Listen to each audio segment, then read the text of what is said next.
Y nosotros ya el día de hoy ya hemos publicado el calendario escolar, lo cual se inicia las actividades educativas el 6 de febrero y termina el 1 de diciembre, ¿no? Son 200 días hábiles que debemos hacer el fiel cumplimiento, y al mismo tiempo también la primera semana y la segunda semana de mes de julio es el descanso pedagógico que está establecido así en la normativa. El inicio del año escolar y el cierre del año escolar es el mismo en todo el país, en todos los departamentos del país. Así es, hasta el momento. Lo que varía es la vacación de invierno. Así es, hasta el momento está establecido así en el Departamento de La Paz. Lo que hemos generado es que se inicia el 6 y termina el 1 de diciembre, ¿no? Pero en todo el país se implementaría 2 semanas para el tema de la vacación de invierno. Así es, eso en La Paz nosotros estamos previendo la primera semana y la segunda semana de mes de julio, ¿no? Son 10 días hábiles y probablemente hay alguna inclemencia del fenómeno de la naturaleza que nos impida y las temperaturas bajen y la salud se incremente en las iras, por lo cual siempre hemos tenido la reunión de coordinación con las áreas específicas para poder tomar una decisión también, ¿no? También eso está en la normativa, también vamos a desarrollar si corresponde. Entonces, así esta gestión estamos programando todas las actividades educativas para que así los estudiantes desde el primer día de su asistencia a la unidad educativa deben ya recibir las primeras actividades, ¿no? Y para eso el maestro y la maestra deben llevar la planificación correspondiente, ¿no? Y así desarrollar las actividades educativas. Don Basilio, hablábamos de que las jovencitas en etapa de gestación es una de las prioridades de la gestión escolar 2017 y también en el proceso de inscripción, ya que se estipula que las estudiantes en estado de gestación en proceso de inscripciones no podrán ser rechazadas bajo ninguna circunstancia. Pero también existen otro tipo de prioridades, como por ejemplo las personas con discapacidad. ¿Qué respecto a ellas? Así es, las estudiantes que tengan, podríamos llamar estudiantes en estado de gestación, ninguna autoridad, ¿no? Alguno de la unidad educativa puede impedir su inscripción, ¿no? Tienen que inscribir. Si es un estudiante antigua, probablemente sea automáticamente su inscripción. Ahora, de las personas con discapacidad, depende mucho de la discapacidad, puede ser leve, tal vez severa o grave, donde el estudiante, por ejemplo, con discapacidad, debe inscribirse en todo el sistema educativo, no tiene restricciones, no hay, digamos, que digamos solo se inscriben hasta abril o hasta mayo, sino es permanente, debe ser recibido en centros de educación especial, donde tenemos aquí en la ciudad de La Paz y también en las provincias. Y los que asisten también no tienen la misma tolerancia, los que asisten a las unidades educativas regulares, ¿no? Hay estudiantes con discapacidad, también asisten a unidades educativas de educación regular, denominadas inclusivas, ¿no? Ahí tenemos personas con discapacidad audiovisual y con personas con discapacidad auditiva, quiero decir, perdón, visual y auditiva, ¿no? Don Basilio, sáqueme usted de la duda. Esta norma, ¿qué contempla respecto a aquellos estudiantes con un grado de discapacidad severo que les impida ir hasta la escuela? El año pasado se había trabajado un plan piloto con unos 90 estudiantes. Entiendo que este año van a ser 500 a nivel nacional.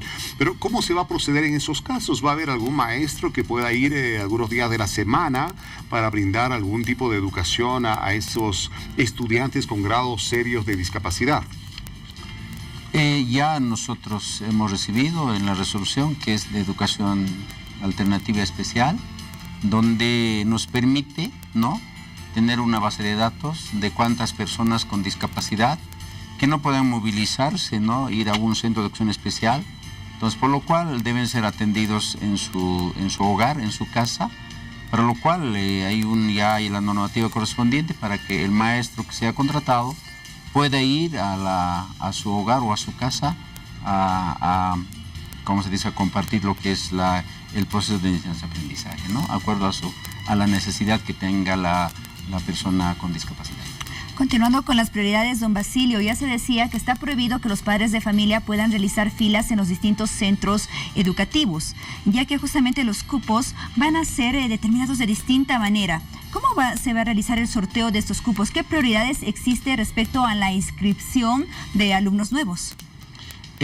Para inscripción de estudiantes nuevos, por ejemplo, la primera instancia debe ser los hermanos, ¿no? De padre o madre, de madre, en la unidad educativa que asistan, deben ser inscritos automáticamente. Eso debe verificar el director, si hay hermanos. Ahora, y también debe verificar si hay un espacio para el estudiante, lamentablemente. Es seguido por estudiantes que viven en la zona, ¿no? O también el padre de familia trabaja en la zona, por lo cual tiene una preferencia de una unidad educativa. Entonces debe ser inscrito en la unidad educativa. Don Basilio, para puntualizar la primera parte, en que usted decía, prioridad los hermanos de los estudiantes del establecimiento educativo, porque obviamente para cualquier padre lo conveniente es tener a los hijos en una misma unidad educativa. Pero usted decía, si acaso hay plazas o es que están obligados a inscribir a, qué sé yo tengo 2 hijos en un colegio, a mi tercer hijo en ese mismo colegio. En ese caso, como dice, su preferencia es automática, ¿no? El padre de familia, pero puede ser que no exista, digamos, el espacio suficiente, ¿no? Para que ingrese el estudiante, pero es una prioridad. El director distrital debe verificar si hay. Por decir, antes de proceder a inscribir, por decir, son 10 hermanos en una unidad educativa. Preferentemente esos 10 hermanos deben ser inscritos, ¿no? Y no, digamos, rechazar a los 10 hermanos y decir que vengan otros 10 que no están, digamos, que no son hermanos, ¿no? A eso se refiere. En caso de que no hubiese nada, entonces tendríamos que hacer un caso excepcional, sin romper tampoco el incremento a la cantidad de estudiantes, que la norma sugiere que es, por ejemplo, como 30 estudiantes en aula a los estudiantes nuevos que tienen que inscribirse. Ahora, ¿en qué casos procede cuando la rebaja en las pensiones o la matrícula gratuita, no sé, la pensión gratuita, para aquellas familias que tengan más de 2 hijos en un mismo establecimiento educativo, 3 o 4 o 5 hijos? ¿Se paga por los 2 y se paga también por los otros 2 o 3 para completar los 5 hijos que tienen en la escuela? En ese caso, la normativa para esos casos prevé de que se tiene que hacer un estudio social, ¿no? A la familia. Son algunos salarios básicos que plantea la normativa. Si está, digamos, menos, digamos, de ese salario que plantea, pues la unidad educativa tiene que aceptar a los otros hermanos, ¿no? Solo se paga por 2 y los otros tendrían que estudiar gratuitamente. Becados, ¿no? Eso es lo que, después de un trabajo, ¿no? Pero eso no procede en todos los casos. Si uno gana razonablemente bien, no por mucho que tenga 3 o 4 hijos en la escuela, pues no se va a beneficiar con becas, pues tiene para pagar las pensiones de los otros. Así es, eso es lo que prevé la normativa. Don Basilio, se hablaba también de que se podrían implementar nuevas materias que puedan de cierta forma ayudarnos a rescatar la pluriculturalidad del país. ¿Qué respecto a ello? ¿Se van a implementar estas materias en esta gestión? Ya desde la ley 70 y el plan de estudios que están establecidos hace ya, son varios años que ya estamos implementando. Por ejemplo, no son nuevas especialidades, no son nuevas materias, ¿no? Sino ya están incorporados. Solamente tal vez no existe alguna metodología técnica de un maestro para poder desarrollar. Eso es lo que, por ejemplo, mediante el Profocom, la formación complementaria para la licenciatura, no se ha desarrollado para que el maestro de aula, el maestro de especialidad de secundaria, pueda fortalecer y desarrollar mejor.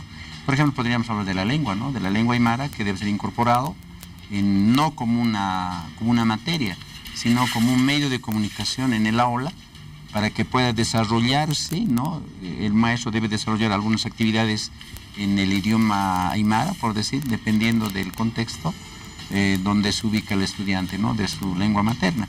Por ejemplo, en el Distrito Educativo de Pelechuco, normalmente el estudiante puede hablar, puede declamar, puede expresarse en quechua, o en aymara o en castellano.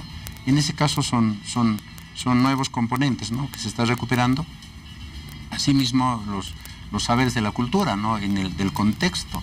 Eso es el currículum regionalizado, donde primero la lengua, luego los saberes y conocimientos de la cultura tienen que ser incorporados, ¿no? Entonces, eso sí o sí se tiene que desarrollar, ¿no? Y no es solo eso, también, y hace un momento decía, de la parte técnica, la tecnología, también que avanza, también tiene que ser incorporado, ¿no? Entonces, juntos, en este caso, avanzamos, ¿no? No hay alguna otra materia nueva, sino profundizar más por campos y áreas lo que está dado en el plan de estudios en la ley educativa.